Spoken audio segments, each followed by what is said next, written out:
Hi guys, అదేవిధంగా మనము ఇప్పటి నుంచి చూడబోయే ప్రాబ్లమ్స్ సబ్స్టిట్యూషన్ మెథడ్లో అయితే సాల్వ్ చేస్తున్నాం అన్నమాట. అర్థమవుతుంది మీకు? సో చూడండి, సబ్స్టిట్యూషన్ మెథడ్. సో ఎలా సాల్వ్ చేయాలనేది నేను చెప్తాను, ఓకేనా? సో మీకు లాస్ట్లో నేను ఇవన్నీ ప్రాబ్లమ్స్ అన్నీ చేసిన తర్వాత మీకు డిఫరెన్షియేషన్ పైన ఒక క్లారిటీ అయితే ఇస్తానన్నమాట, ఓకేనా? సో అది చూడండి, ఇక్కడ మీరు చూసినట్టయితే సబ్స్టిట్యూషన్ మెథడ్ ఎలా సాల్వ్ చేయాలి అనేది ఇక్కడ మనం చూడబోతున్నాం అన్నమాట. ఓకే, డిఫరెన్షియేషన్లో కూడా ఇది ఒక టైప్ అనమాట మెథడ్ సాల్వ్ చేయడానికి. అర్థమవుతుందో చూడండి. 49 ఇది మన 2 మార్క్స్ చూడండి, VSAQ. If y is equal to tan inverse of 2x divided by 1 minus X square. ఇక్కడ వేరు చూసుకున్నట్టయితే ఎక్స్ అనేది mod x లెస్ దాన్ 1 అనమాట ఇక్కడ. దెన్ ఫైండ్ dy/dx అన్నాడు. Okay, so y is equal to ఈ విధంగా ఇచ్చేసినట్టయితే దెన్ ఫైండ్ dy/dx అన్నాడు. ఓకే, ఈ విధంగా మనకు dy/dx అనేది మనకు ఇక్కడ సాల్వ్ చేయమంటున్నాడు అన్నమాట, కనుక్కోమంటున్నాడు. ఇక్కడ మనం చూసినట్టయితే చూడండి, ఇక్కడ ఎలా అంటే ఇక్కడ మెథడ్ వచ్చేది సబ్స్టిట్యూషన్ మెథడ్ అనమాట. అంటే మనం ఇక్కడ ఎక్స్ ఎక్కడైతే ఉందో ఓకే అక్కడ చూసుకొని మనము ఎక్స్ ఈజ్ ఈక్వల్ టు మనకి ఇక్కడ ఏ ఫామ్లో వస్తుందో అని చూసుకొని మనము అంత వాల్యూ అయితే సబ్స్టిట్యూట్ చేస్తామన్నమాట. అది సో చూడండి, ఇక్కడ మనకు X is equal to tan θ ఉంది. సో ఇక్కడ మనకి ఎక్స్ ప్లేస్లో tan θ పెడతాను. tan θ పెట్టినట్టయితే అప్పుడు మనకి ఏ విధంగా అవుతుంది, ఇక్కడ చూడండి 2 tan θ divided by 1 minus tan square θ అయితే అయిపోద్ది అనమాట. ఓకే, సో ఇది దేనిది ఫార్ములా అంటే మనకు tan 2 θకి అయితే ఇది ఫార్ములా అనమాట. ఓకే, సో దీని అనేది ఇక్కడ అప్లై చేస్తాం అనమాట. ఆ విధంగా అనమాట అప్లై చేసుకుంటా మనము దీన్ని అయితే సాల్వ్ చేస్తాం. లాస్ట్లో మనము డిఫరెన్షియేషన్ చేయాల్సి ఉంటుందన్నమాట. అప్పుడు మనకు dy/dx అనేది వచ్చేస్తుంది. ఒకసారి వినండి, క్లారిటీ వచ్చేస్తుంది. చాలా ఈజీ. చాలామంది భయపడతారు, ఇది చాలా ఈజీ తెలుసా ఇది మీరు. ఓకే, సో ఈజీగా సాల్వ్ చేయొచ్చు మీరైతే. చూడండి, ఆన్సర్ గివెన్ ఇచ్చిండే దాన్ని రాసేద్దాము.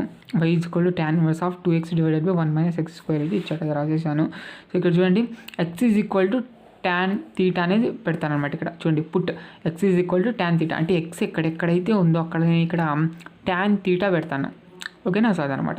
అప్పుడు మనకి ఏ విధంగా అవుతుంది, y is equal to so tan inverse అలాగే ఉంటుంది into so 2 tan θ divided by 1 minus tan θ whole square అవుతుంది. స్క్వేర్ అనేది ఇక్కడికి వచ్చేస్తుంది. ఓకే, సో టోటల్గా మనకి ఏ విధంగా అవుతుందంటే 2 tan θ divided by 1 minus tan square θ అయితే అయిపోతుంది అనమాట. ఇది y. ఓకే, సో ఇది ఈ విధంగా అనమాట. సో ఇక్కడ చూసుకున్నట్టయితే మనం ఇక్కడ 2 tan θ divided by 1 minus tan square θ అంటే మనకు ఫార్ములా ఉంది. ఓకే, ఇది tan 2θ అనేది ఫార్ములా అయితే ఉందన్నమాట. 2 tan θ divided by 1 minus tan square θ అంటే మనకు tan 2θ అనేది ఫార్ములా అయితే ఉంది. అది అనేది ఇక్కడ మీరు డైరెక్ట్ ఈ ఫార్ములా ఉంది కాబట్టి ఇది అయితే అప్లై చేయొచ్చు అనమాట. అప్పుడు మనకి ఏ విధంగా అవుతుందంటే so y is equal to tan inverse of tan 2θ అయితే అయిపోతుంది అనమాట. ఈ విధంగా ఇక్కడ ఒక ఫార్ములా వస్తుంది చూడండి. So tan inverse of tan θ ఏంటంటే ఈజ్ ఈక్వల్ టు θనే అయిపోద్ది అనమాట ఇది. ఓకే, సో చూడండి, ఇది ఎలాగనేది ఇది ఒక ఫార్ములా మాది నేర్చుకోవద్దండి. సో ఇక్కడ చూడండి, సో tan ఇన్వర్స్ అంటే ఏంటి మనకు 1/tan.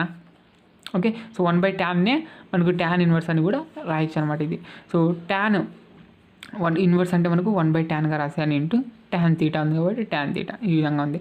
ఓకేనా, సో ఇక్కడ మనకు tan క్యాన్సిల్, మిగిలిండేది ఏంటి ఇంకా θ ఒకటే, అది అనమాట. ఆ విధంగా వచ్చిందనమాట. ఇక్కడ అర్థమైంది మీకు?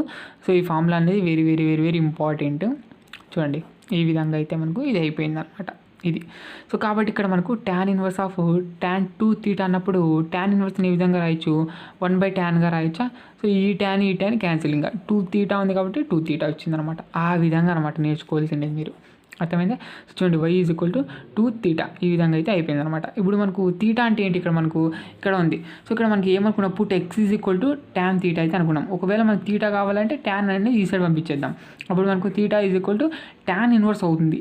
tan ఇన్వర్స్ x అయితే అయిపోతుంది అనమాట. అంటే మనకు θ ప్లేస్లో tan ఇన్వర్స్ x అయితే పెట్టేస్తాం. చూడండి, θ ప్లేస్లో tan ఇన్వర్స్ x అయితే పెట్టేస్తాం. చూడండి, here θ is equal to tan inverse x అనమాట. ఎలాగైందంటే ఇక్కడ నుంచి పుట్టు మనం ఏదైతే అనుకున్నామో మరి మనకు చివరికి వచ్చేయాలకి మనకు ఇక్కడ చూడండి, ఇక్కడ ఈక్వేషన్ ఎలాగుంది, ఎక్స్లలో ఉంది. ఓకే, మనం సమ్ వాల్యూ అనుకున్నాం, put x is equal to tan θ అనుకున్నాం. ఆ తర్వాత మనకు θలోకి అయితే వచ్చింది. మరి ఇక్కడ మనకు ఈక్వేషన్ ఎక్స్లలో ఉంది కాబట్టి మరి ఎక్స్లో రావడానికి సో ఇక్కడ మనకు θ బదులుగా ఏం రాసుకోవచ్చు అంటే మనకు tan ఈ సైడ్ పంపించేస్తాం. tan ఇన్వర్స్ ఆఫ్ x అయితే అవుతుంది అనమాట. ఓకే, మళ్ళీ మనకు ఈక్వేషన్ అనేది ఎక్స్లోకి తెచ్చేసుకుంటాం, అదే అనమాట.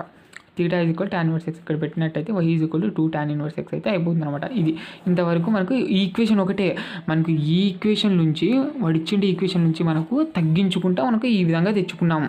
అది ఎలాగంటే సబ్స్టిట్యూట్ చేయడం వల్ల ఈ విధంగా అర్థమైంది. ఇక్కడ ఫార్ములా అప్లై చేయడం వల్ల ఇలా సబ్స్టిట్యూట్ చేయడం వల్ల మనకి ఈ విధంగా అయితే చిన్నదైతే అయిపోయింది. ఇప్పుడు మనకు వాడు ఏం కనుక్కోమన్నాడు, dy/dx కనుక్కోమన్నాడు కాబట్టి మనకు differentiation with respect to X on both sides చేయాల్సి ఉంటుందన్నమాట.